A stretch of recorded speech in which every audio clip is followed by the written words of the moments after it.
Martin, as I told David, for the 5th year. It's going very fast.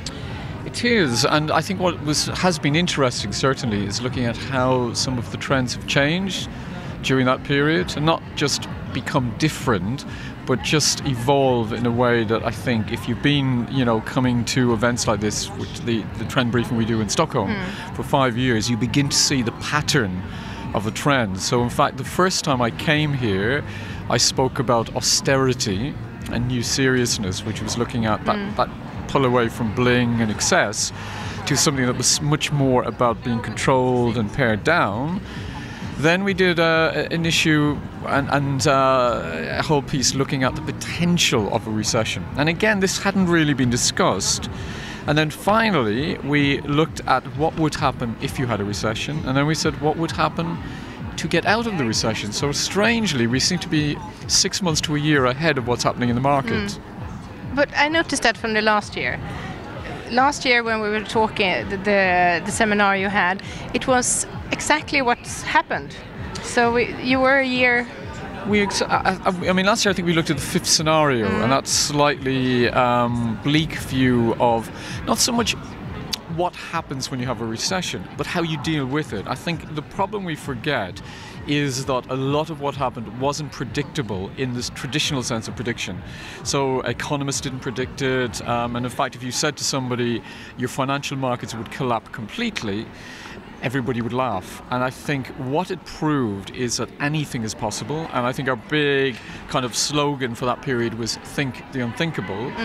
And I think that's what people have been doing, and as a consequence you're seeing a lot of new strategies, a lot of new innovations. And in fact today, for example, we're going to look at people talk about pop-up architecture and pop-up retail.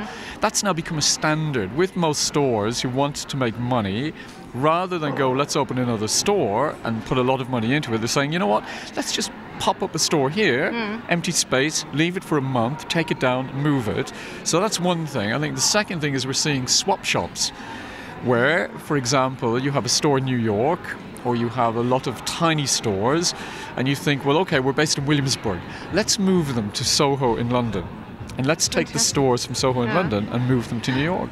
It's a new area. I think it's about imagination, and it's about designers, for example, realizing that you can take risks with certain elements of the home. For example, I always think people take risks in what I call the media area, the media heart of the home. I think they're beginning to take risks in the inside and outside spaces. One of the big shifts we've noticed, certainly in Britain and Germany, and I'm guessing in Sweden, just from talking to people, everybody had a patio or a garden.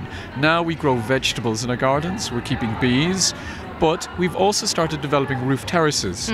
So suddenly in Britain, everybody who had a redundant roof has got this fantastic roof. It's a garden, but it's growing vegetables and not just grass. So really you're seeing a more active use of the house. So that's one of the big trends that we're looking at. We can see it in Stockholm. I think the highest prices are a patio on the roof. And even here we have like flats where you share them, and they now go together and build something, a park on the roof. Well, you see, I think this is one of the big developments. You say the word park, and park is not just about the communal thing of people sharing, but increasingly you're seeing the growth of vertical farming, tiny, what I call window box farms, where people are buying seeds and growing vegetables in tiny boxes. And I think it's not just to do with sustainability, which it is part of, but also it is to do with a more active approach to community. So I think the Swedes have always had a good sense of what makes up a community. And in Britain, I think we dismantled community in the 80s. Yes, and now we're beginning to say, look, what is wrong with a family? What is wrong with having your kids running around in the park safely?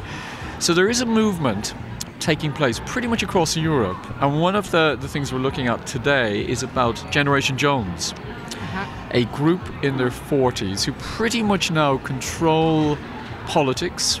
Most of our politicians are that age. They pretty much control the consumer market. I mean, look, if I look at Sweden, about a quarter of your population is now within that age bracket, What is good about them is they earn high amounts of money. What is bad about them is they demand high levels of service. And they have so little time left. Little time, and also I think they are slightly more aware of what is potentially possible because they work in critical professions. I always think the great thing about the boomer, it was about themselves. The thing about Generation Jones, it's about us. It's always about we. And the problem with us is another thing than yes, we. And the problem with us and we is that we always have opinions. And it's not what I think, it's what we think together. And that makes us more powerful.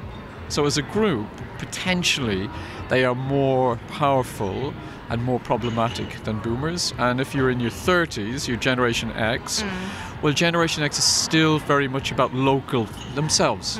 You know, nothing bad, but I think, still very close. Yeah, and I think Joneses are, it's a much bigger issue.